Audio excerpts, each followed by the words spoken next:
de 6 de junho é o Dia Nacional do Teste do Pezinho, um exame considerado simples, mas que salva a vida de milhões de crianças. O teste faz o diagnóstico de várias doenças e permite o tratamento precoce. Eu sou Rafaela Vivas e no Jornal da Justiça de hoje vamos mostrar que aqui no Brasil, uma lei de 2021 ampliou de 6 para 53 o número de doenças detectadas pelo teste do pezinho. Mas um ano após a implantação da norma, estados e municípios ainda não conseguiram tirar a lei do papel. E você vai ver ainda na edição de hoje. O Supremo Tribunal Federal homologa acordo entre estados e União sobre perdas do ICMS cobrado sobre combustíveis.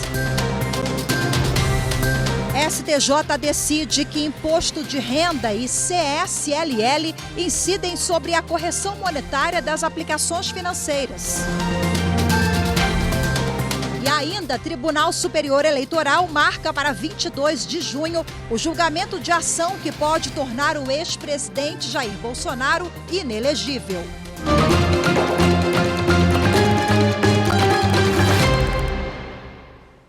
O Supremo Tribunal Federal homologou o acordo de compensação das perdas do ICMS sobre combustíveis. Pela negociação, a União vai repassar 27 bilhões de reais aos estados e ao Distrito Federal. A repórter Carolina Chaves tem mais informações. O acordo é referente às perdas dos estados com a arrecadação do ICMS após as leis complementares 192 e 194, que mudaram a forma de cobrança do imposto estadual sobre combustíveis, comunicações, transporte público e energia elétrica, fixando um teto de 18% para a alíquota. Os estados entraram com ação direta de inconstitucionalidade e arguição de descumprimento de preceito fundamental e alegaram perdas de arrecadação. O relator, ministro Gilmar Mendes, criou uma comissão especial para buscar a conciliação e, em dezembro do ano passado, foi fechado um acordo parcial. Ficou definido que a União vai compensar os estados em 27 bilhões de reais. Pela proposta aprovada e homologada pelo STF, os repasses serão feitos mensalmente entre 2023 e 2025. Os valores já pagos a estados por força de decisões provisórias do Supremo serão descontados do total. Se algum estado já tiver recebido mais do que ficou definido no acordo, o valor excedente será incorporado ao saldo de contratos de refinanciamento de dívida ou será feito um contrato específico para pagamento. Com o acordo, as ações aqui no STF serão suspensas e os estados se comprometem a não entrar com novas ações sobre o tema. A primeira sessão do Superior Tribunal de Justiça definiu questão sobre a incidência de correção monetária em aplicações financeiras. Mais informações com Jéssica Castro. Sob o rito dos recursos especiais repetitivos, tema 1160, o colegiado decidiu que o imposto de renda e a contribuição social sobre o lucro líquido incidem sobre a correção monetária das aplicações financeiras, porque elas se caracterizam legal e contabilmente como receita bruta, na condição de receitas financeiras componentes do lucro operacional.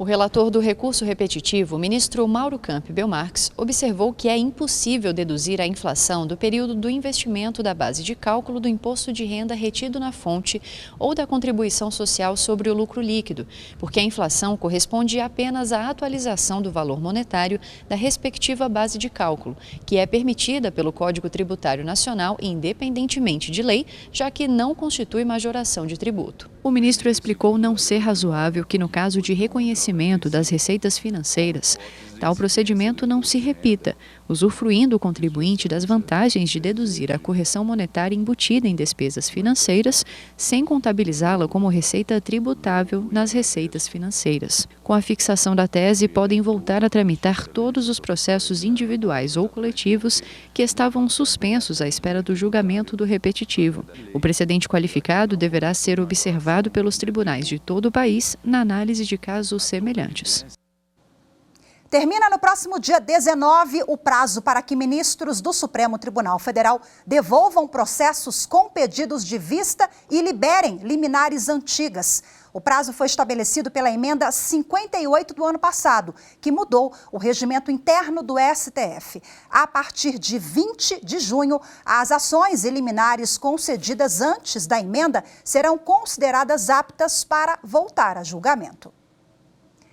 O Tribunal Superior Eleitoral marcou para o dia 22 de junho o início do julgamento da ação de investigação contra o ex-presidente Jair Bolsonaro. A repórter Mariana Fabre tem as informações. A ação de investigação judicial eleitoral discute se Jair Bolsonaro e Braga Neto praticaram abuso de poder político e uso indevido dos meios de comunicação durante uma reunião com embaixadores em 18 de julho do ano passado. Na época, os dois eram candidatos a presidente e vice-presidente da República pelo PL. A ação ajuizada pelo PDT argumenta que o então presidente, candidato à reeleição, questionou, sem provas, a lisura do processo eleitoral brasileiro. Na ocasião, ele teria ainda feito acusações contra ministros do TSE e do Supremo Tribunal Federal.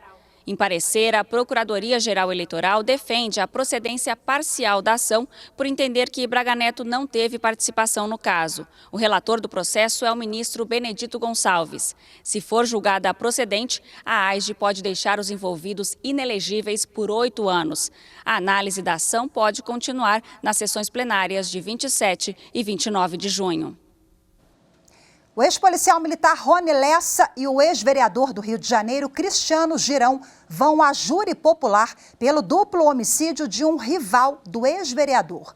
A decisão é do juiz Alexandre Abraão, da Terceira Vara, especializado em organização criminosa do Tribunal de Justiça do Estado. O crime ocorreu em 2014, na zona oeste do Rio, onde Girão é suspeito de comandar uma milícia.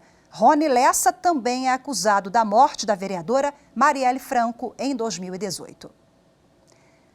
A seguir, nós vamos falar da dificuldade dos estados e municípios para ampliar o teste do pezinho. Voltamos já.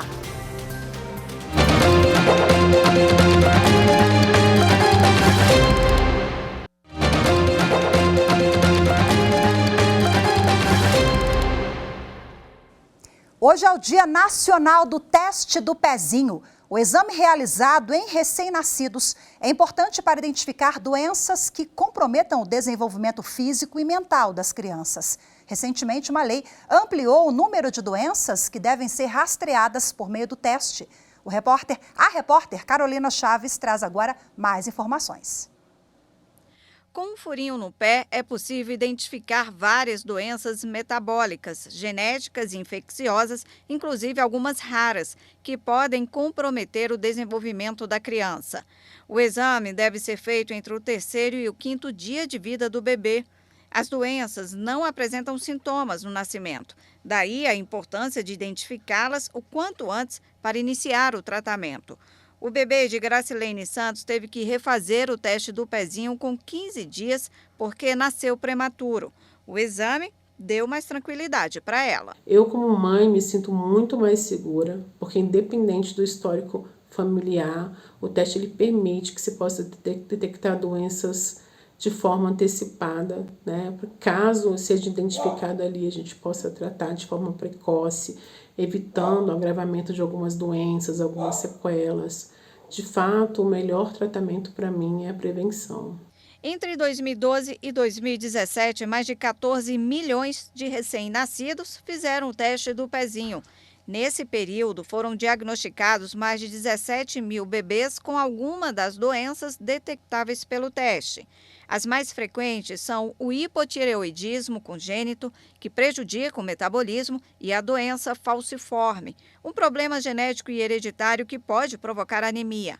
Juntas, essas doenças totalizam uma média de 77% dos casos diagnosticados. A data nacional foi estabelecida por meio de lei em 2007, que instituiu o dia 6 de junho para ampliar as informações sobre a importância do Programa Nacional de Triagem Neonatal. O teste do pezinho é obrigatório e gratuito pela rede pública. Em maio do ano passado, entrou em vigor uma lei que ampliou o número de doenças que podem ser detectadas pelo teste do pezinho no exame feito pelo SUS. Mas o teste ampliado está sendo implantado em várias etapas. O presidente do Departamento de Imunologia da Sociedade Brasileira de Pediatria, Antônio Condino Neto, explica que a ampliação da investigação precoce de doença é uma tendência da saúde mundial, mas que precisa de gestão para ser implementada. Ano passado, nós tivemos a aprovação, né, da lei da triagem neonatal ampliada. Então, é uma matéria que foi aprovada no Congresso Nacional, no Senado e finalmente sancionada pelo presidente da República. Ela substituiu a lei anterior dos 6 testes, agora são mais de 50 testes. E essa lei foi aprovada para ser implantada em 4 etapas. Eram 5, mas agora elas foram compactadas em 4 etapas. E por grupos de doenças. A lei está aprovada, isso é maravilhoso. Precisa da sociedade civil estar vigilante, cobrar isso dos gestores públicos, para que seja de fato implementado. E precisa haver um trabalho de gestão na saúde para já ir se antevendo e se organizando para colocar esse programa em funcionamento de fato, ou seja, ele sair do papel e ir para a prática, no tempo previsto.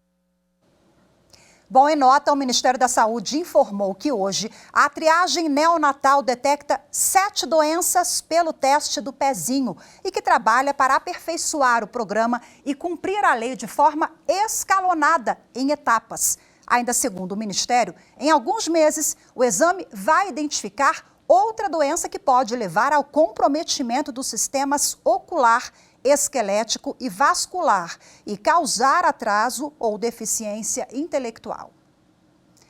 Bom, agora para a gente falar mais um pouquinho sobre esse assunto, eu converso de forma remota com a presidente da Associação Brasileira de Advogados de Saúde, Clenir Sani Avanza. Olá, Clenir, boa tarde para você, seja muito bem-vinda. Olá, Rafaela, boa tarde. Bom, hoje é o Dia Nacional do Teste do Pezinho, esse teste importantíssimo que detecta uma série de doenças. Tivemos esse avanço na lei, mas eu acho que o desafio maior, não só nessa, como tantas outras leis no país, é dar efetividade à norma, né? E aí, se a gente coloca logo essa lei em prática, a gente está falando também em economia aos cofres públicos para os próximos anos, além de detectar inúmeras doenças que podem ser prevenidas lá, assim que forem descobertas, né, Clenir? Sim, é extremamente importante esse rastreamento que é feito pelo Programa Nacional, né, do Ministério da Saúde de diagnóstico precoce de doenças. Nós tivemos uma alteração, na verdade, essa lei que todo mundo está falando, essa lei ampliou de 6 para mais de 50. Essa lei criou obrigatoriedade lá na década de 90, quando foi instituído, né, o Estatuto da Criança e do Adolescente. E essa lei, ela alterou, né, o inciso 1º do artigo 9º, do Estatuto da Criança e do Adolescente, criando uma obrigatoriedade nacional da rastreabilidade desses testes que eram feitos. O que a gente precisa perceber é que nós estamos falando de vida humana com qualidade. São direitos fundamentais, porque, Rafaela, é extremamente importante perceber que não fazer esse exame, deixar de fazer esse exame, é praticamente condenar uma parcela da população a não ter vida, né? Porque a morte pode ser muito precoce, e ela também pode ter uma série de deficiências que poderia ser evitada. Então, é tirar uma chance de vida das pessoas. E isso é um preço muito alto para qualquer país pagar. E aí a gente fica pensando o seguinte, mas um país com essa dimensão, olha, realmente é o melhor programa que já existiu de saúde. É o melhor programa que tem. Tanto que, para que essa lei seja aplicada, o Ministério da Saúde já criou as portarias, dizendo de onde vem o recurso e repassando esse recurso para o município. Onde é que está o gargalo, então, Clenir? Porque até que está andando, né? E realmente você falou, nós temos o SUS elogiado internacionalmente. Então, o que falta para andar? Qual é o gargalo? Não te ouvi, Rafaela. Eu te perguntei qual é o gargalo, então, para a gente poder fazer com que essa iniciativa saia do papel. Olha só, falta gestão, né? E isso é inegável, porque nós temos regiões do país extremamente desenvolvidas em saúde, e isso não está relacionado ao PIB, isso está relacionado a uma boa gestão técnica. A saúde precisa ser feita com bons técnicos, certo? E falta também, Rafaela, fiscalização e atenção à legislação sanitária. As regras sanitárias precisam ser obedecidas. Durante a pandemia, nós percebemos o quanto foi importante o respeito às normas sanitárias. E haja visto que nós tivemos problemas para conseguir que essas normas sanitárias fossem respeitadas, mesmo durante uma pandemia. Então, o maior gargalo que o SUS encontra em todo o território nacional é o desrespeito às cautelas e às normas sanitárias. Essa lei, esse artigo, né, que foi alterado no Estatuto da Criança e do Adolescente, ele transformou isso aí numa cautela sanitária, numa necessidade de se evitar na frente que nós tenhamos várias pessoas incapacitadas, né? Quando isso não é cumprido, e aí resta ao cidadão o quê? Procurar a justiça. Nós temos um fenômeno hoje que é a judicialização da saúde. Essa talvez seja uma saída. Você acredita que essa matéria poderá ser judicializada por essa demora na implantação? Olha, nós temos assim um universo imenso, né, de processos judiciais para obrigar os municípios e o Estado a cumprir, né, a entregar o que o Estado brasileiro prometeu. O Estado brasileiro não consegue fazer tudo, mas o que ele prometeu, ele precisa entregar. E eu penso que não é necessário chegar a esse extremo, né, em mover uma ação, mas é importante que os órgãos fiscalizadores, Ministério Público, Conselho de Saúde, sociedade civil, comecem, as câmaras municipais, as assembleias legislativas, a própria Câmara, né, dos Deputados, que possam, por favor, fazer a cobrança de uma forma mais veemente para que essa lei entre em prática. E que não precisamos judicializar, né? Fica aí essa reflexão, esse apelo nessa data tão importante, né? Para que todos os atores envolvidos, cada um faça a sua parte para a gente tirar logo essa lei do papel e salvar vidas, né? Muito obrigada. O custo, Rafaela, de não implantar, de não fazer, é altíssimo para qualquer governo e país pagar, porque o custo é tirar a possibilidade de uma pessoa de se tornar um cidadão produtivo e desenvolver as atividades rotineiras. Esse aí não tem preço, né? E o custo financeiro é muito alto, o custo financeiro de não fazer é muito alto, porque o custo hospitalar, de UTI, de leito, de reabilitações, supera em diminui muito o valor que é pago por um teste do pezinho. Maravilha, e essa Cleni. Então, também, ela é escalonada e ela também ela tem prevalência, né, para as doenças existentes no país. Tá Não certo. são todas as doenças que serão testadas nesse primeiro momento, mas é importante que os municípios sigam as portarias do Ministério da Saúde. As portarias do Ministério da Saúde transferem o recurso, diz como implantar, de que forma implantar. Então, não há por que não implantar. Maravilha, Cleni. Pagar para Infelizmente, nosso tempo é curto. Eu te agradeço demais a sua participação, as reflexões e as informações todas. Boa tarde para você. Até a próxima. Boa tarde, Rafaela.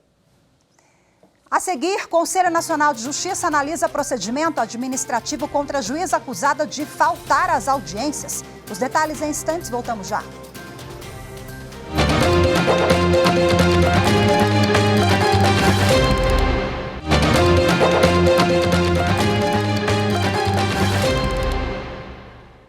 O Conselho Nacional de Justiça realiza hoje mais uma sessão ordinária. A pauta tem 12 itens entre processos administrativos, revisões, reclamações disciplinares. A repórter Evne Araújo tem os detalhes do que já foi analisado pela manhã.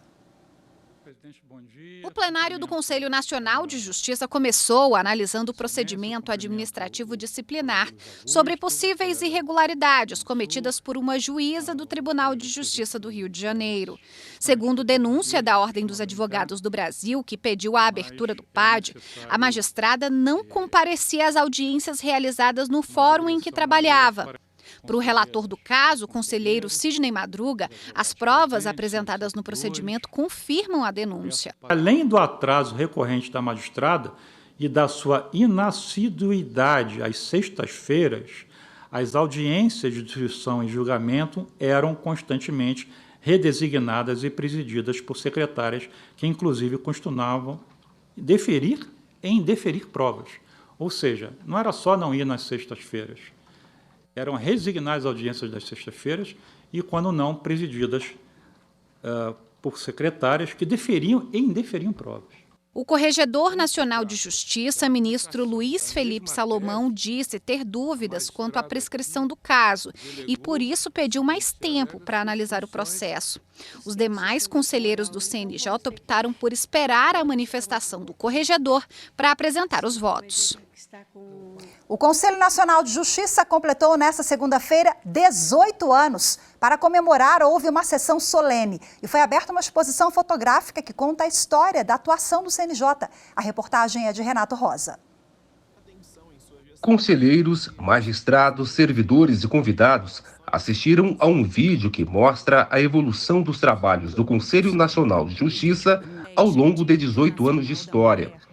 Em destaque, decisões de impacto ao Poder Judiciário e à sociedade. A presidente do CNJ e do STF, ministra Rosa Weber, ressaltou a contribuição do Conselho na melhoria dos serviços da justiça ao cidadão, do controle administrativo e financeiro das unidades judiciárias e do aumento da transparência e da fiscalização do trabalho dos magistrados. Ao longo de sua trajetória, o Conselho Nacional de Justiça desenvolveu-se de forma inexorável, espraiando sua atuação por todo o país com um projeto modernizante e inovador de planejamento estratégico do Poder Judiciário brasileiro, a culminar em gratificante sinônimo de êxito, reconhecido de forma inconteste. Entre tantas iniciativas, a coleta, padronização e estatísticas para políticas públicas, o programa Justiça em Números, Justiça 4.0, o desenvolvimento das garantias fundamentais dos direitos humanos e proteção dos grupos mais vulneráveis, o compromisso com a Agenda 2030 da ONU e o cuidado com as questões de gênero. Com o olhar projetado para o futuro, celebremos estes 18 anos do Conselho Nacional de Justiça com toda a alegria e a mais feliz disposição de espírito para seguirmos cumprindo sua elevada missão constitucional, cujo propósito basilar é Em última análise, democratizar a relação da população com os órgãos judiciais e garantir equidade no atendimento à sociedade. A grande tela no plenário chamou a atenção. Foi um presente da ARPEN, Associação Nacional dos Registradores de Pessoas Naturais. A obra do artista brasiliense Daniel Toys leva a uma reflexão sobre o respeito à vida. E por falar nisso, no respeito ao cidadão, o fortalecimento do Conselho ganhou muitos elogios. Ao longo dos anos, o Conselho Nacional de Justiça tem desempenhado um papel crucial na busca pela efetividade e qualidade da justiça brasileira. Sua história é marcada por iniciativas que visam a modernização do Poder Judiciário, a promoção da transparência, a celeridade processual e ao combate à corrupção e infrações disciplinares no âmbito judicial. A Ordem dos Advogados do Brasil foi a instituição, talvez, que mais lutou pela criação desse órgão de controle externo, que hoje se chama CNJ. Talvez tenha sido a instituição que mais efusivamente hasteou a bandeira de ter um órgão independente para não só criar políticas públicas para o judiciário, mas também para o enfrentamento que muitas vezes os próprios tribunais não têm como fazer com seus pares. E na hora de comemorar a maioridade, bolo e uma exposição que mostra momentos marcantes do CNJ. Entre eles, o programa Pai Presente, que busca identificar os pais que não registraram os filhos, a campanha para a adoção, o casamento homoafetivo, o projeto Cidadania para a Certidão de Nascimento, a Semana da Conciliação. Atividades que vão além das sessões do CNJ e aproximam o judiciário da população. Hoje ficamos por aqui. Boa tarde para você. Até amanhã. Tchau, tchau.